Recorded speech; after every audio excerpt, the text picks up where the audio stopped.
How's before we get started, how's everyone doing this evening? In this magical day? How we've all been doing? I'm fabulous. I'm here. I'm excited that we're getting together. And just energetically, it feels really right. It does. A very creative day. I love that. It was my niece's first birthday. And I got her this tunnel. I'll have to send you guys the video, but it's a worm. And of course, it's like every color, and it's a tunnel that she can crawl through. And at first, she was very hesitant to crawl in there. Like, I don't know about this, but Auntie's got to crawl in there.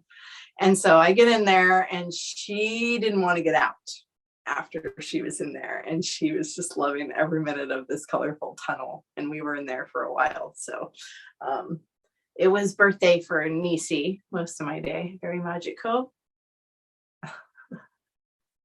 And Patrick, you know about being in a tunnel very recently, actually. You were in one. The slide one. Yes. Which we're hopefully recovering from the incidences of play, shall I say? That's kind of an interesting part of play and love, right? Is that sometimes we slide down the slide and bump our tail. Well, love is the immortal flow, I guess, of energy that, I guess, it nourishes, extends, and preserves. Its eternal goal, I believe, is life full out loud.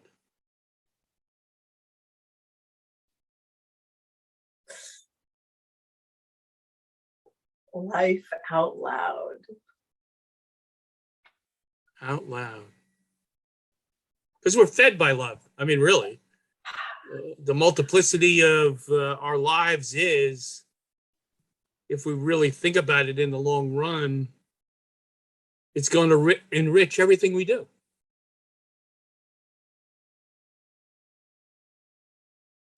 It's so deep to say life out loud. And so much goes through me that it's like life out loud. And I see this quick vision of like a twirling dance through an open field, of just the opportunities of what that twirl could be, and how the dance could take just take away. It could flutter up into the trees and back through, and the colors that come through, and the artistry that comes through the metaphor that came through that vision, is the ribbon of love, if you will. I think, Patrick, I believe that's where you were going, is that love is the ability to follow that ribbon of the dance through the field. And that would be the vision of true love. It's so euphoric to capture somebody that is in love dancing through that field. You know? Because there's an experiment around a field of daisies, and you ask someone, what do they see? And a very high percentage, I forget what the percentage is, will tell you weeds. Yeah. And the rest of us will tell you wishes. Wishes. Lots and lots of beautiful wishes. So when you think about it, It's one of the greatest things we'll ever learn.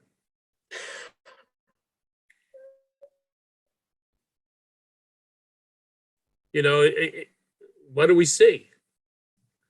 How do we see? The euphoric rush of talking about your 1-year-old. I mean, once they get into something, it's from the tip of their toes to the top of their head. They have to feel it. They have to taste it. They have to smell it. They're into it. So like once she got into that tunnel of love that you had just passed on, there's no desire to leave that tunnel. That tunnel's forever. You know, love, fall in love, stay in love. Kids do that so well. Yeah, if we don't fill our days with love, we're wasting our life, I feel. The perception is a beautiful wheel. I believe that was what touched when you were speaking, is that beautiful perception of the ability of our choice of how we see, feel, hear it, be it. And that it is that choice of a vibration to be, hey, do I choose to see that it's burning in fear, or do I choose to see that there is actually wishes on the hill, and it's like a light switch or a click of oh, wait a minute, there's so many perceptions that could be happening all at once, and the flip flop from one to the other is a beautiful flow into what love and the ability to carry it in our heart. Yeah. You know, the first time I noticed that, it was the end of 1963 when President Kennedy was shot. You know, and Yeah. you know, it seemed like the whole world was falling apart. Mm. And then February of 1964, the next, only 3 months later, the house lights went down on the Ed Sullivan Show, and out stepped 4 lads from Liverpool for the first time in the United States and started singing this thing, love, love, love. All you need is love, you know? And I started to paint from that emotion. And so that's been my lifetime, synergy, is to attempt to capture that, because I love music. And of course, I spend my life capturing the musicians that make that music. However, it's that moment that changed the world and started what we now know as the 60s, leading us up to, 67 in the Summer of Love.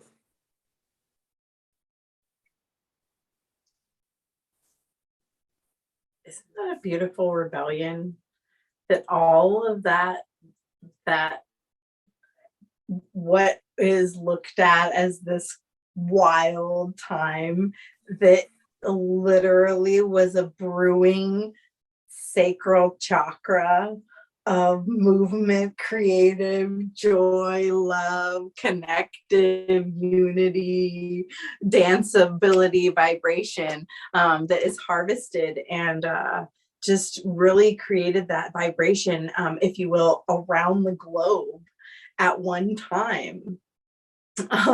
And so it's like you were bringing up that time, where, Kennedy and that energy around the globe, it's like these are times that, whether humanity was aware of it or not, came together to love and to create love on earth, and to carry that forth. And some of that danceability from the 70s and 60s has died down. And I believe it's starting to dance back up. It's like that turnaround of energy that likes to swirl back around and say, hey, want to play? Hey. Yeah, And I am meeting individuals that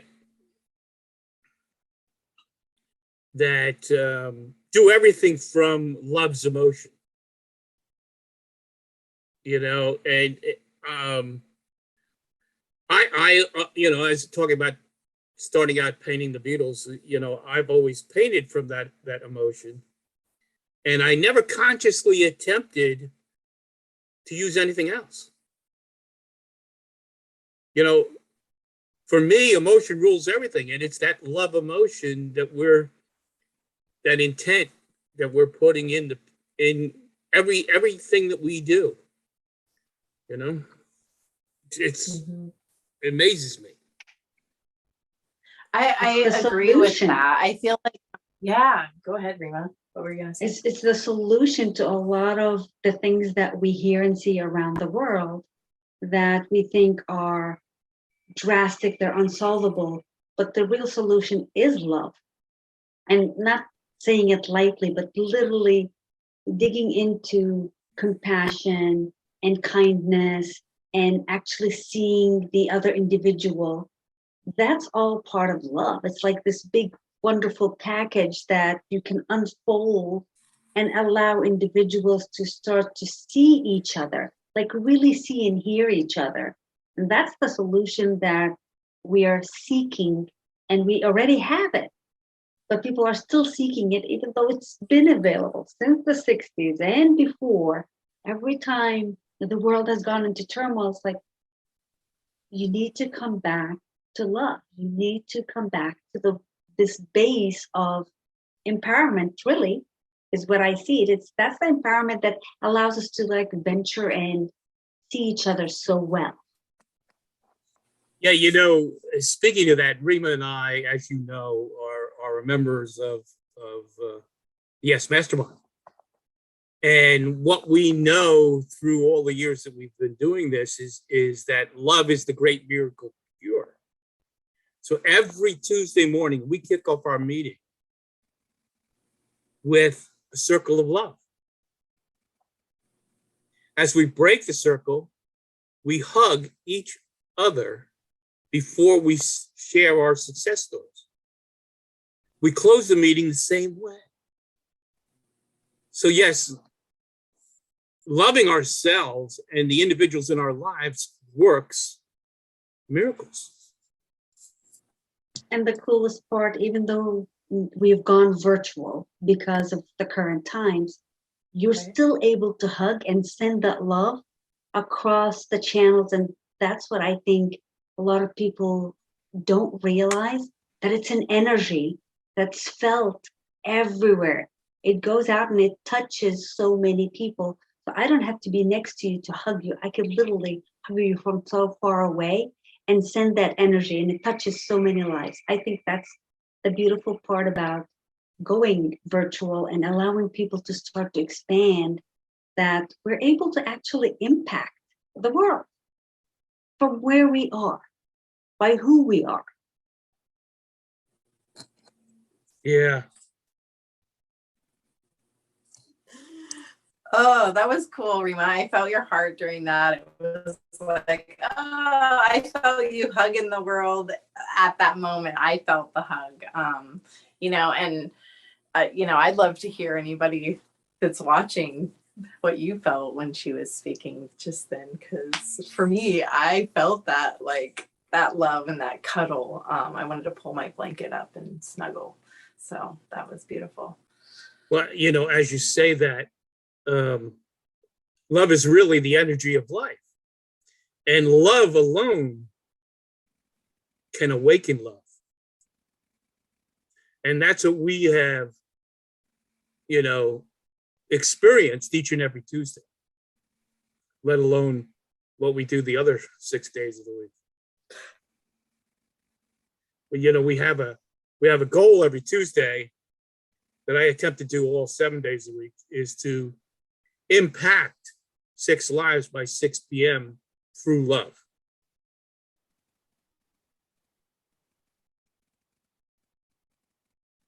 I think a lot of individuals have fallen into this thinking that love is almost a transaction, an interaction. If you only do certain things, then you are in love or you show someone love. When in reality, love is a state of being, and allowing that to shine on to the others. It's not a transaction per se, as a lot of people start to believe that it is. It really is a state of being that energizes everything else and starts to lift you up the scale of to gratitude and to everything else.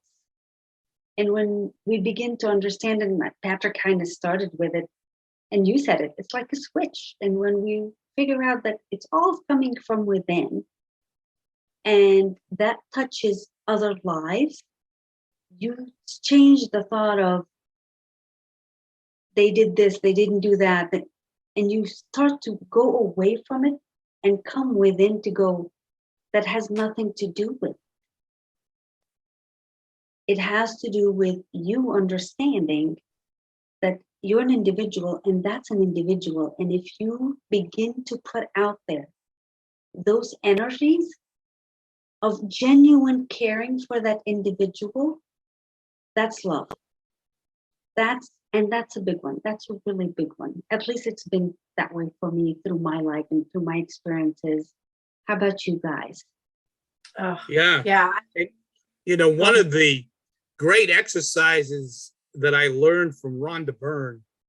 Rhonda was the one that did the movie The Secret, and then after The Secret wrote the book The Secret. She said, and it's really transforming, and we've done this a couple of times in the mastermind, make a list of everything you love. It really changes your perspective as you have that list written out. And I would encourage the audience that's listening to us to sit down and take an hour and write out that list, because it really is synergistic to see and feel. And like in the mastermind, we get to share it.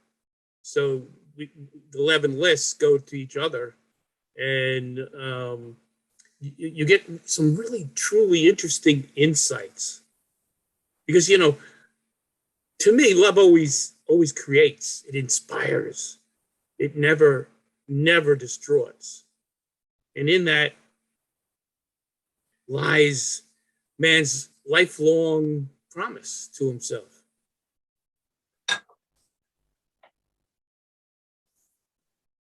Because when you see someone in love, that you can see their energy, you can feel them glowing.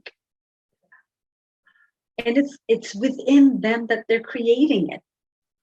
And they're putting it out there. So it's wonderful as we do those things. Like if you create a list, whether you actually share it with someone or not, you're still sending it out to them. And they feel it. Just like when you say to someone, I was just thinking about you, and they call you. They got that message. They got that link. So that love list reaches people miraculously throughout the world. No telephone line needed. That's the best part.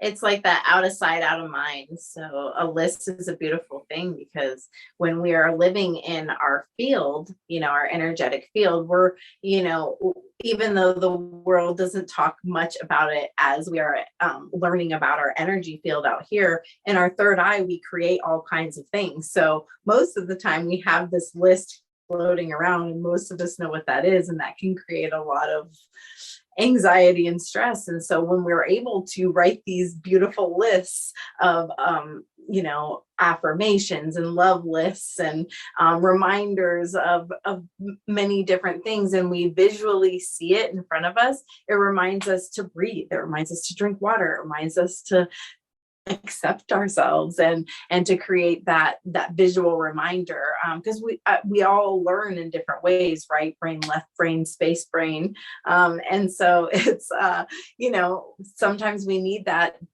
do, touch, see, grab to remind us to bring that love, play energy into our space. And that word acceptance, when both of you were talking, kept popping up everywhere. And it's beautiful, because love is that. We accept whatever it is. We all have times that hurt and frustrate and stress, and things come in within the 3D reality that help us in this roller coaster of journey of life. And it's that moment of, I accept this journey. I accept this whatever I'm at, and you for what you've gone through, and we'll get through it. And the judgment of, why'd you do that? Or how dare you? And the person's already there.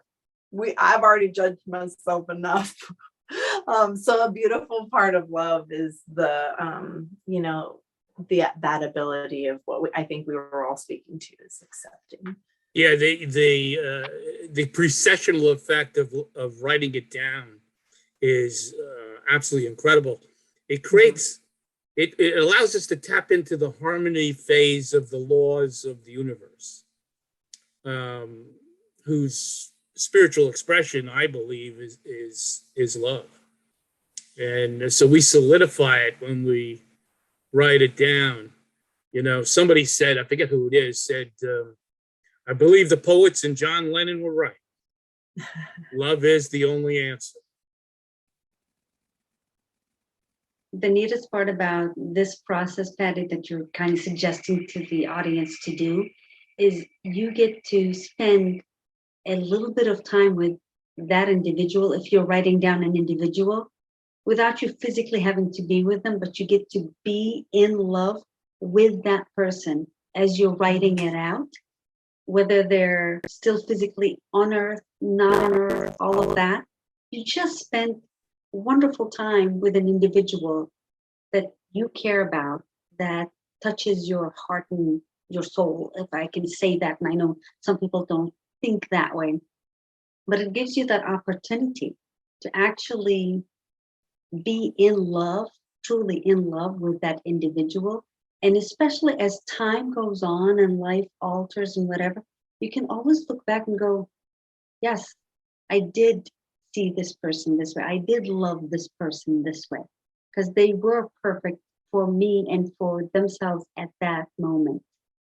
It allows you to kind of release some of the things that occur in life and really see life as life, not as transactions, not as they did this. Life is life, and it's going to continue with or without us. It's continuing. So if we jump in and enjoy it, playful out, like you said, that's when you feel it the most.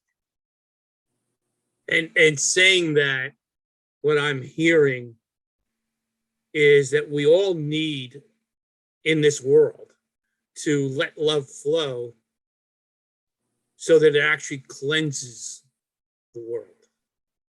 Because we all need a huge dose of love. And I think humans are only as good as what they love.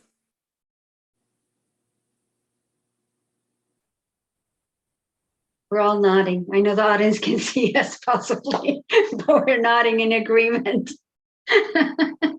Well, and honoring that love inside, it's like that's, I feel, it's like, I almost feel like earth energy within that. It's like, wow, it's like to say, oh, well, what is it that I love? Sometimes that can feel very, I don't know if I can show that to the world. People, it feels a very cocooning energy in the world. And, I like the message that is just, and I believe Patrick and Rima have said this to me in my own cocoon, is let it out. The world needs the color. The world needs the weird. The world needs something different right now. The communities, the governments, the school systems, the medical systems, it's all just not necessarily right. So any inspired mind that feels like it's weird, like I would love an email to know what your weird idea is. Like, let's, if that's what it is, if it feels too weird, please email the family. Because, believe it, we believe the world needs to see it. Yeah, the most exhilarating thing about that, thinking about all of it, is that the heart is a museum. It's filled with the exhibits of a lifetime's love. So when we think about it that way, time decides who we meet in our life. However, your heart decides who you desire in your life. And then our behavior through love that decides who stays in our life.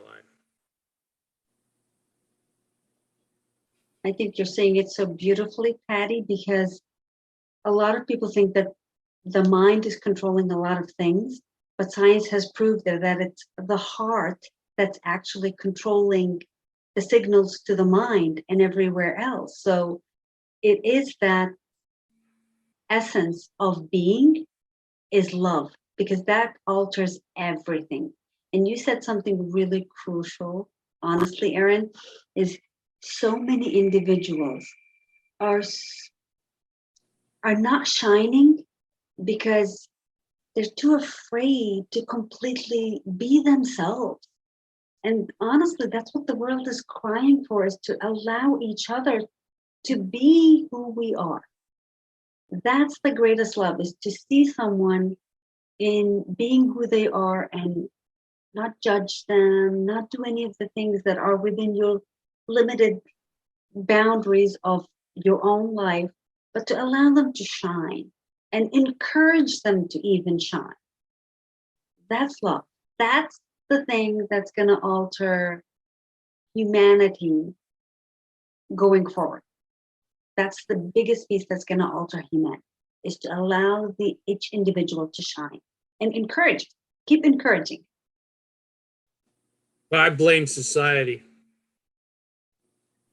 So our job as human beings, our job is to change that perspective, to get them past the fear. Because, people are afraid to be vulnerable. And in love, you must be vulnerable. It's funny because they say it's a fool in love. They call them fools, but really they're being themselves. They're being their complete, honest selves. Mm-hmm. And I think that's beautiful when you see that. It makes you happy when you see someone in love and you can see their vibration, you can see everything they're doing. It makes you full of life. Yeah. So it's the opposite of the words we use. They're not fools. They're being their best selves at that moment. Well, that's why I like a statement that Buckminster Fuller talked about. He hated the words falling in love. He hated it. Absolutely was just an atrocious statement. What he loved, and he called it orbiting in love. And I really believe that's a much better concept, that we're orbiting through this universe in love. And so, because everybody hates to fall. So why the hell are you going to fall in love? Let's orbit. Let's orbit. What a brilliant individual he was and still is to this day. Look, he's gone and we're still quoting the things that make a difference. So those truths never go away. Never. Yeah. They don't. I see Abby wants to chime in too. She agrees. Yes. We have a fur animal that would like to join the party. So we will allow her to join in and say hello. We are saying hello. This is a lot of love. A dog carries mostly a root chakra and a heart chakra.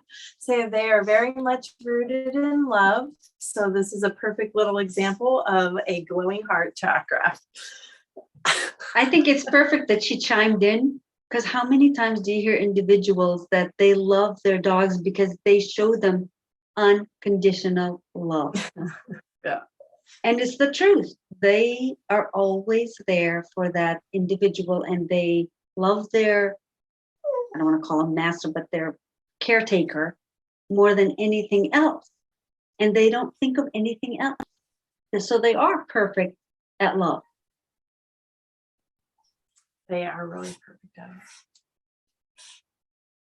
Yeah, let this day be a day that reminds us of all things that we are thankful for because of love. Yeah, I like to say my love language is understanding. My desire is to hear about the wounds that made your soul strong and your heart beautiful. And there's probably people out there that would love to share their story with us.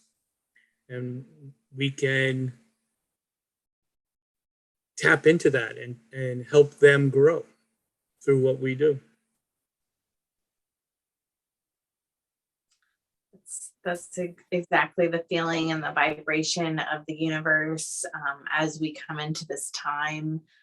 We just are coming through the full moon, which is exactly what we're breathing. It's the ability to feel our emotions, to allow our sensitivity and the flow of our connection to the divine.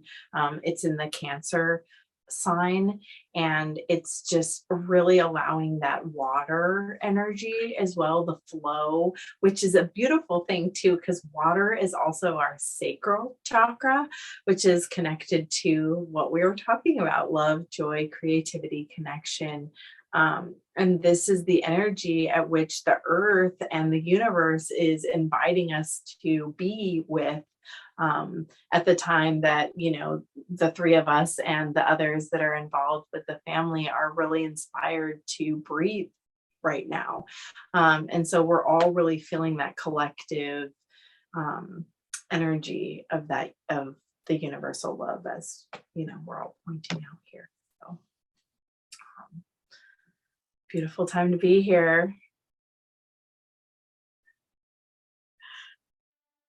So, yeah, thanks for watching us chat about love.